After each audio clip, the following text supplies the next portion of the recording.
Hello, it's David Allen, and you are watching Sporting Icons. All right, he's back after a 7-month absence. Fabio Wardley, good to have you back, my man. Hello. Sorry, man, I went funny there. No worries, no worries. No. Can you hear me now? Oh, sorry. No worries. Can you hear me? Yeah, I can hear. All right, sweet.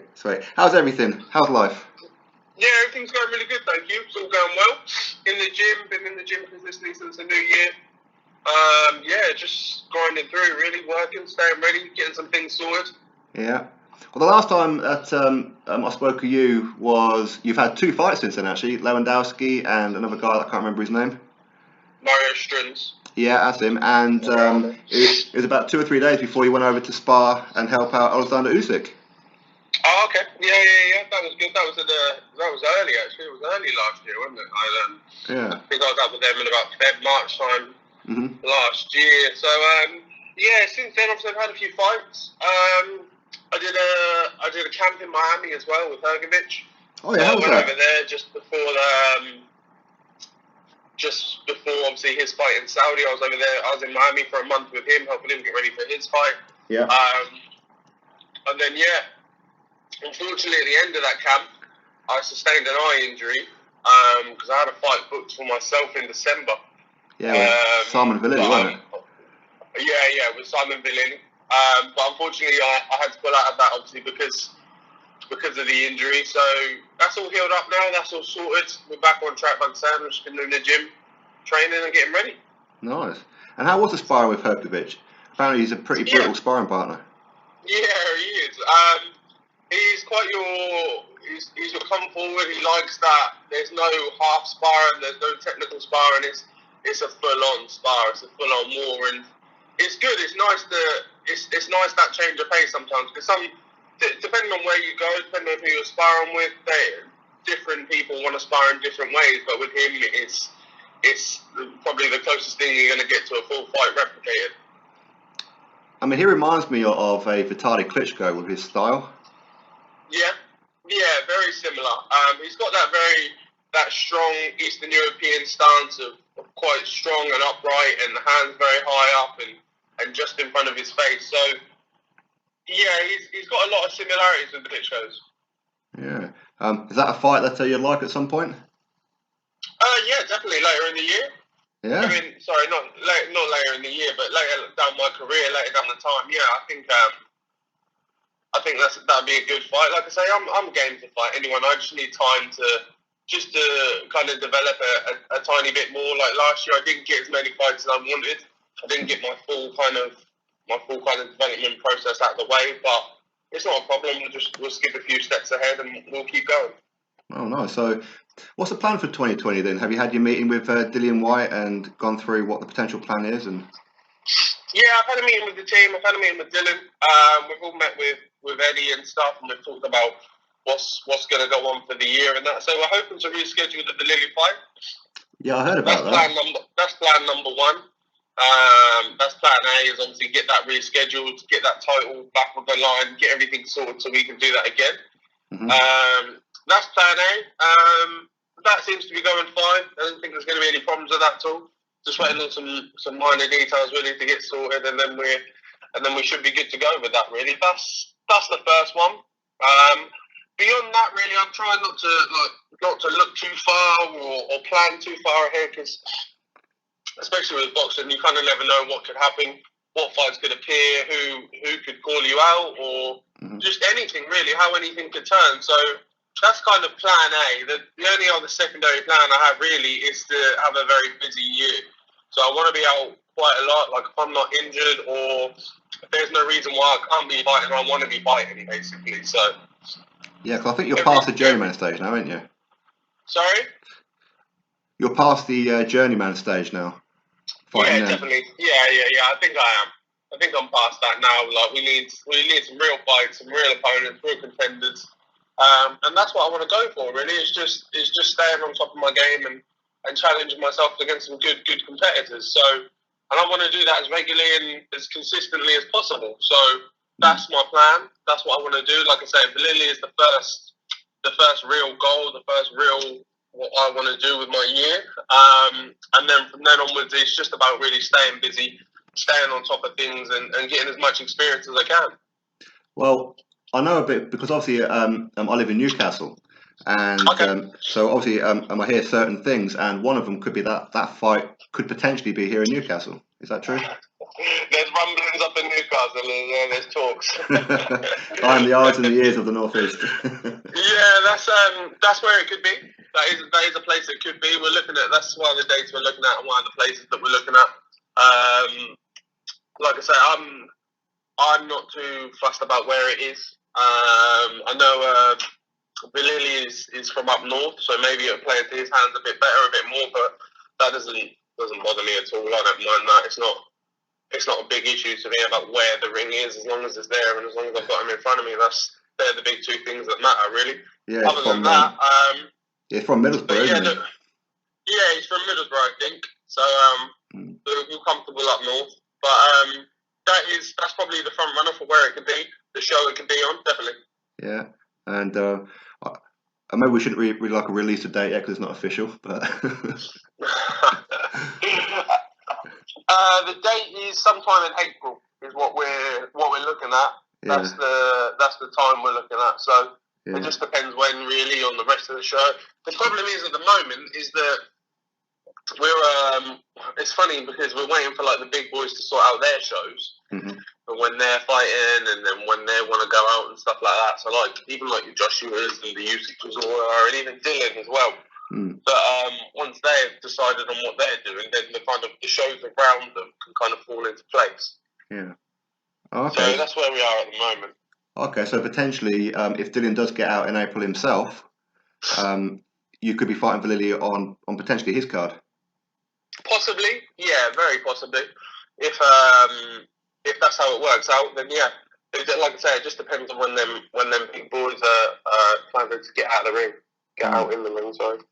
I mean, you mentioned about Usyk and the Chisora. Obviously, you've been over there sparring Usyk. First of all, what was that like to actually spar Usyk?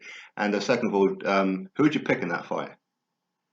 It was fantastic, really. Like I said, I've been over to the Usyk camp twice now, and they're a great bunch of people. They train in a really, really great and interesting way.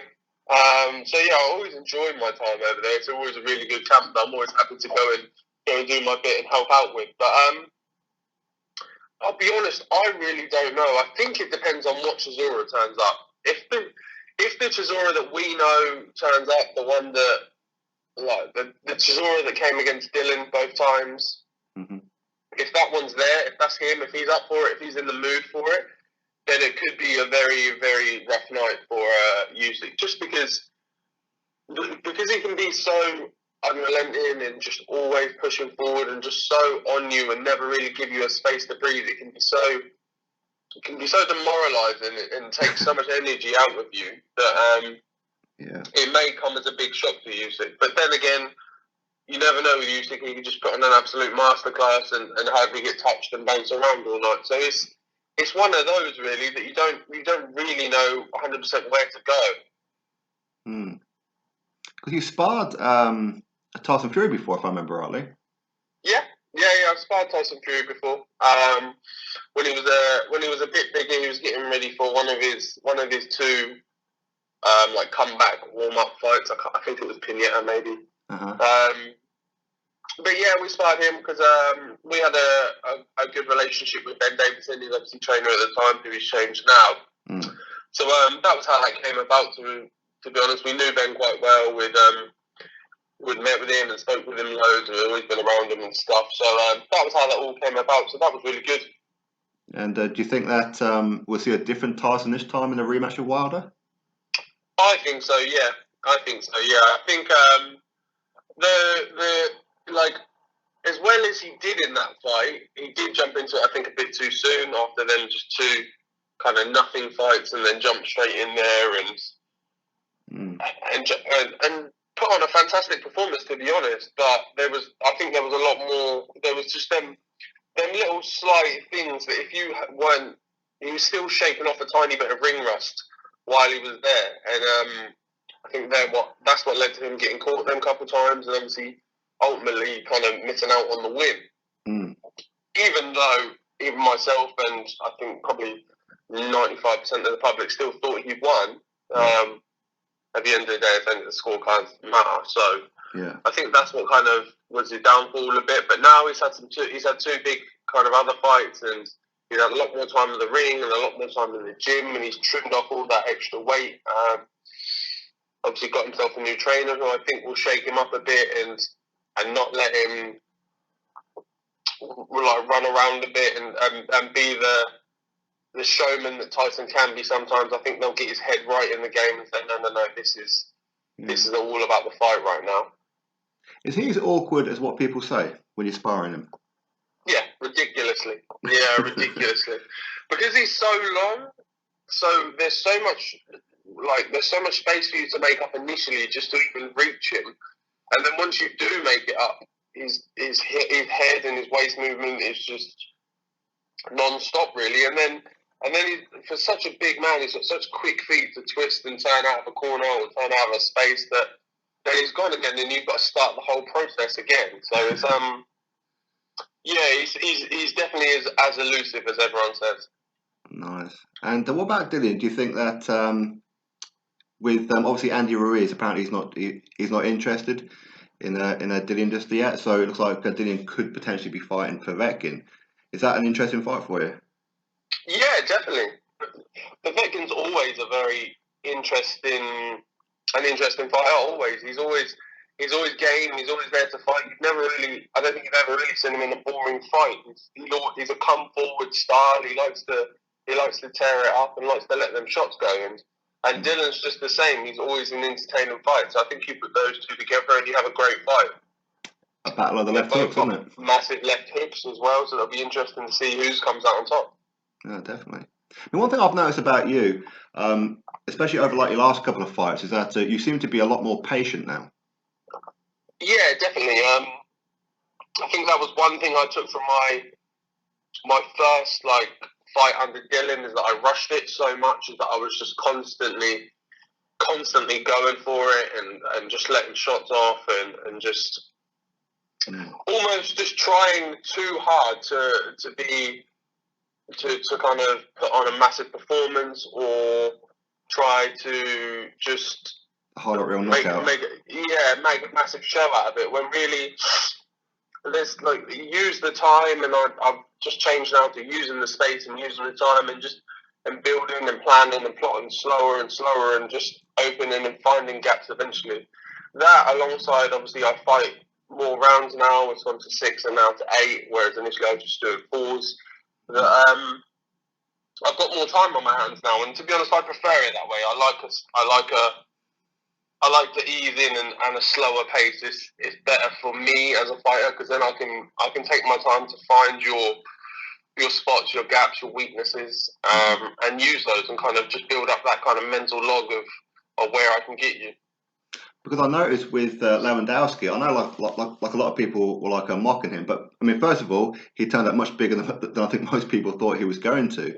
Yeah, Jesus. Yeah, but you just put on a real mature performance, because you wasn't headhunting, you were taking your time, you were even jabbing his body and just breaking him down, and then eventually you become the first person to ever stop him. Yeah, because I think with me and my team, like I said for most of last year, was that it was all about learning, and I wanted to get them rounds in. As fun as it is to run at someone and completely unload and get them out with a barrage of punches, it does nothing for me. It does nothing for me to kind of work with, even for us, the footage for us to look back at, and we can watch how I move and watch where I kind of went wrong and things I did right. If I bypass all that and just go straight for the headhunt and try and knock them out, then it's not. There's nothing beneficial for me in that, really. So we made a conscious effort that we want to take these fights a bit slower. We want to pace ourselves. We want to just ease into them and just find the gap slowly and work our way through it, other than just running straight at someone and trying to take their head off. Well, it's a bit of a mental game as well, isn't it? Because I noticed that when you sit down, don't you switch the conversation to we're going to go out and get a cheeseburger and chips or something like that? Yeah, there was So in the Struns fight, I can't remember what round it was, maybe in the break between the third and the fourth, or however, I don't know. Yeah. I made a joke with my cornerman that said after we're done with this, we're going to Five Guys. But yeah, it's something I've done always, whether it be in fights or it be even in sparring and stuff. I'll have just in between the rounds, I'll have a little mess about with my corner because I don't want the occasion to get to all of us too much, or to get to anyone and get on top of anyone's head and make them forget that we are comfortable here, that we know what we're doing, that we're supposed to be here, and it's okay. Like everything's going fine. It's a comfort thing for all of us. That it's like a mental reset. Sorry? It's like a mental reset. Yeah, a bit. Because when you get to these events and like you have to think like, especially one from where I come from, and two from my boxing background that is near on non-existent. I come from like small hall shows and things, and so do my team, and they've never been at shows like this, and neither have I. So it's something new for all of us. That when you step out into the O2 and the bright lights are in your face and there's cameras following you around 24/7, I take that on my shoulders. It's my team, it's my responsibility, and I want to make sure that everyone is comfortable. And I think you're at your best when you're comfortable. So if I can do that with everyone, if I can bring everyone in and give them that little reset and let everyone think, actually, no, hang on, we're all good here. Everything's going well. Everything's going fine. That will ultimately bring the best out in all of us. And it sounds funny to say, and the cameras catch it, and it's a little joke and stuff, but at the core of it, it's to remind us that we're supposed to be here. This is good. Don't worry. Like, everything's going well. No, I like that. I really like that. I do. I mean, your trainer, he's quite short, isn't he? Yeah, he's quite a short guy. Yeah, I've seen you doing some pad work, and he stood on the stepper box, isn't he?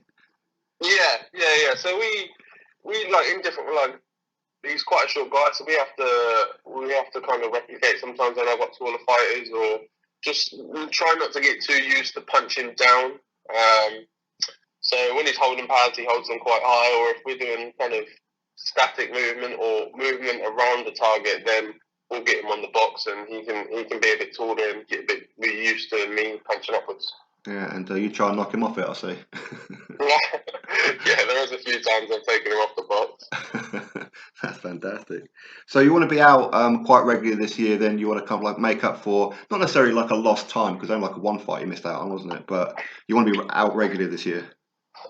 Yeah, definitely. I think because it's been quite a while now. I haven't fought in probably 7-8 months. So there is a bit of lost time that I do want to make up, kind of. But I'm not absolutely chasing it, but I just want to have a busy year. I just want to stay on top of things, stay in the gym, stay ready. There's no need to, unless I'm injured, unless something's wrong in the team or however, then there's no need for me to stop. I just want to keep pushing forward. So that's my plan. So have you become like a little bit of a celebrity in Ipswich now? Do you get stopped in shops? I guess in some sense of the word, yeah. Like I was always quite well known in Ipswich anyway for one thing or the other. I've always had quite a big family, and the friends for it is quite extended, quite far. So I've always been quite known, but it's a bit different now that I'm known for the boxing, or different people have seen me, or I'll go into the shop to get some few bits, and they've seen my face in the paper, and the little ladies behind the camera want to talk about it and stuff. So that's quite funny and quite it's nice though, isn't it? Still, yeah, it's extremely nice. It's so nice that everyone takes such an interest, and everyone here is so supportive, and they all want to see me do so well. That it's great. I'm really lucky to have such a supporter base like that. But it still takes some getting used to. It's still quite funny. I mean, would you fancy like an All Suffolk one with like Sam Sexton or something like that? Yeah, definitely. I think Sam's retired now. I think he officially announced his retirement. Oh, is he? Okay. A few weeks ago, actually. But I would love to bring boxing back to Ipswich, put it back here. We did have a local small, when I was fighting on small hall shows. I got my promoter here to put a show on in Ipswich, and that was the first pro boxing show in Ipswich for about 20 years, I think. Okay. So that was a massive thing for me, and a real big achievement, and something I'm really proud of, to be honest. That I was able to I was able to do that for Ipswich and bring it back and have it here. But it's something I'd like to do again, definitely. But now with kind of on a larger scale with Matchroom, maybe have a next gen show here or something like that would be fantastic. Well, if you keep on going the way you're going, obviously there's deep talent here in the UK. Maybe one at Portman Road at some point. Yeah, definitely. And that's something I've spoken about with the local press. That they've always asked me, "Would you love to have it at Portman Road?" And yeah, definitely. Like you're seeing more and more stadium shows now, and it's definitely a possibility, I think, in the future. Yeah. Do you get up to like a Loughborough on that much to go spar Dillian? And I have done in the past. I think he's switched. I haven't been there for a while. I think he's kind of switched his training regime a bit now, so he's not up there so much anymore either. But I have done in the past. I've spent a lot of time up there, back and forth from Loughborough and stuff, training with him, sparring with him. So it's a fantastic facility up there. It's really good. So how do you attract? Because obviously Ipswich is quite far from, say, the hub, which is like London kind of area. Do you find that you have to be the one to travel, or can you attract fighters to come to you to spar? I've always been the one to travel, and that was something that I never had a problem with because I felt that I needed the experience more than whoever I was going to spar, or at least I wanted it probably more than whoever I was going to spar. So I'd happily go travel to London, go travel to wherever the sparring was, wherever we needed it, wherever we could get it, we'd go. And now it's a bit different. I'm a bit of a name within kind of like British heavyweight boxing, and I've got a bit more behind me, and I don't need the sparring as much. Like I've learned. Don't get me wrong. Like you can never stop learning, and I'll always want to spar. But it's not like it was when I first started out. That I felt like I needed it, and without it, I'd be in trouble. So I'm in a more comfortable place now. I'm in a more free place where I can pick and choose what I want to do. Like I say, a lot of the times I go away for camps, like with Usyk and Hrgovic and things like that. I'm tending more to do, instead of doing the day trips, I'm doing weeks and months at a time. Right. Okay. That's good though. That's real good. Have you managed to have much work with Dillian's other protege? That was it, Alan Bobic or something? Babbage. No, I haven't had any sparring sessions or anything. Like me and Babbage have been around each other, we've spoken stuff, and we've been in the same training camps next to each other and stuff. But I've never sparred him or anything. No, I heard that he's pretty much like Dillian. That he'll just give it to you in sparring.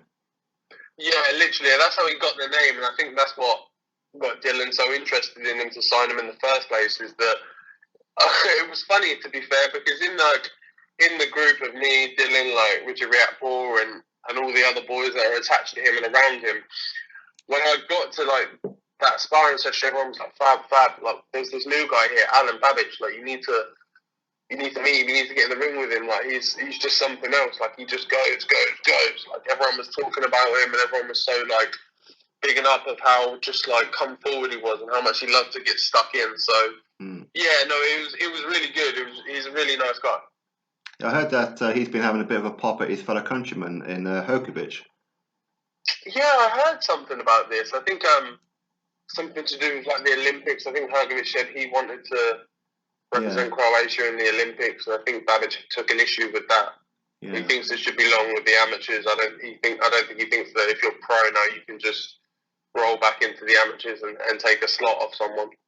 Which is fair. I probably share the same view. I don't think that if you've turned pro, that's it. You're pro now. I don't think you should be able to dip back into the amateurs and then reclaim it, because I don't think it's fair. And them amateurs who have been working so hard and for so long, that's their one outlet. That's their one time to really shine and get on TV and really get noticed and step up. And I don't really think it's fair for a pro who's already in the spotlight, who's already well known, to then just step back and take all that shine and credit. I agree with you. Will you be keeping an eye on the Olympics this year with like Fraser Clark and that? Yeah, definitely. I love watching the Olympics, to be fair. It's always great to watch. So I'll definitely be watching it and keeping an eye on who's up and coming. Yeah, do you think that Fraser Clark could get the gold or at least medal?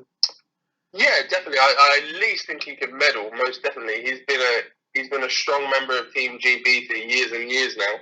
And I think with obviously it's been slightly unlucky because we've had a good run of amateur heavyweights. We obviously started with Joshua, then we had Joe Joyce, then we had Daniel Dubois, and now obviously with Fraser, he's got his time now to really kind of show off while they've all moved on in different directions. It's his time in the amateurs to really shine. So I hope he does really well. Yeah, same. Well, you mentioned Daniel Dubois there. Apparently, he could be fighting Joe Joyce if Joyce doesn't take the Hrgovic fight. Joyce versus Dubois. Who would you put your car on if you had to? I would go with Dubois. Yeah. I think him and Joyce are very similar fighters, but I think the Dubois is a lot crisper with his shots, and with just the way he punches, the way he moves. It all seems more together and a bit sharper than when I see Joyce. Joyce seems a bit laboured, a bit almost slow and clubbing. Don't get me wrong; he's effective at what he does, but I think if you put them together, I think Dubois will come out on top. So you mentioned Dave Allen a little while ago, and I think a lot of people got the wrong end of the stick that you were calling him out. You weren't calling him out, were you? You were just saying at some point I'd like it. Everyone kind of saw the Sky headline, the Sky Sports headline, and kind of ran with it a bit that it was me and Dave Allen next. And that wasn't it at all. It was actually Dave initially did an interview with Sky, and they asked him about his career and what his plans are for this year, and he said he wanted to go for the British title. And then they asked him, who do you want to fight for it? Or who do you at least think will be up there in contention when you do go to fight for it? And he mentioned my name. He also mentioned Nathan Gorman as well, someone else he's good friends with. Not in the sense that he's having a dig or trying to call me out or go at me, just to say, look, that's the person, or these are the people that I think will be up there when I'm going to challenge for that belt. It's a compliment, and then really. Yeah, literally, that's how I took it. I took it as a massive compliment that he thinks I'm going to be up there and in contention for that. And then Sky called me and asked my thoughts on it and if I'd welcome a fight with Dave, and I said, yeah, of course, I'd love to have a fight with him. I think it'd be a good fight between us, and that's all it was. And then people kind of, as social media and Twitter and everything does, kind of runs with it and creates its own kind of over narrative and stuff. But me and Dave both stepped in on it and put kind of all the questions of it to bed and just said, look, no, there's nothing negative here. We just think that we may at some point meet later in the year, and if we do, we both think it'd be a good fight, and that's that, really. Yeah. But first things first, Salman Vallily. Now, with Salman Vallily, I was actually stood behind Andrew when Andrew interviewed him for IFL. So I actually heard him mention your name, which is kind of like got my attention toward him. So that's pretty much like how it all started, or I'm presuming, unless he mentioned you beforehand. No, so how it initially all started is we asked for a fight with Vallily mid last year. Okay. We heard it moved up to heavyweight, and we put him down as a name for a fight as a possible opponent. And I think they went to him and said, and him or his team said that he's not ready just yet. He'd only had a fight or two at heavyweight. And I think he wanted a few more to kind of settle into his weight and everything like that, which I have no problems with whatsoever. So I think that's initially where it came from. Okay. And then the kind of rumblings of that, they felt they were ready now, so they came back to us and said, yeah, we'll take the fight, or that's something we can go for, something we can work towards. And then obviously we sweetened it up by sticking the belt in there as well. And that's where things came around. No, cool. Again, even with Vallily, there was nothing disrespectful in his tone at all, or nothing that he said. He literally just said he thinks that his management team has spoken to mine, and that's a fight that they're talking about making, and they're happy to have it. So there's no problem with that either. Yeah. Now, I know with Simon, and I've said it a few times, he lets himself down a lot. He's actually much better than what he shows. Yeah, I think that's the general consensus with him, to be honest, that I've heard around the board. Yeah, that he sometimes underperforms, that he could actually do a lot better than he does. It's a messing about in the ring that he does. I think there's sometimes questions in his motivation, in his training and stuff like that, but I'm not relying on any of that at all. I'm always expecting the best Simon to come and the best Simon to turn up. Well, that's it, because he was a very good amateur, wasn't he? Yeah, he won Commonwealth Gold. Mm-hmm. So he was a very good and quite a decorated amateur as well. So that base is there. He is a very good boxer. It's just that sometimes he doesn't always show it. So, I mean, he'll be your toughest test to date then, I imagine. Oh yeah, most definitely. He'll be my biggest test, and even some might say a bit too soon to come with his experience, and he's had, I think, about 17, 18 fights. Like I say, Commonwealth Gold. Yeah. He's had some good opponents. So that means he's got some good experience. He's been in there with some good people. So it'll be a testing fight. Don't get me wrong. It'll be something to really get stuck into. But I think I'm built for the job. Yeah. Well, I mean, it's a fight that I'm definitely looking forward to. I think that'll be a very good fight actually, and hopefully no hints or anything. Well, it is a hint, Newcastle. That'd be great. Hint. Yeah, hopefully it'll be good. I've had, like, whenever I've watched the shows that are up north and stuff, the crowds up there are mental. So I'm looking forward to possibly being a part of that. That'd be fantastic. I mean, if you do get it on, then of course I'll come to the presses and everything and have a chat with you. Cool, that'd be good. All right, and boss. So I'll let you get on with your day. You got more training than that to do today? Yeah, no, I'm literally sat outside the gym now, so I'm now about to go in, get another session done, and then one more later on this evening. Nice. All right, boss. So once you get your fight announced and everything, if it is in Newcastle, I'll come see you. If it's not in Newcastle, then we'll get you back on as a podcast, if that's okay. Yeah, definitely, mate. Sounds good. All right, buddy. You take care now. Thanks very much for stopping by.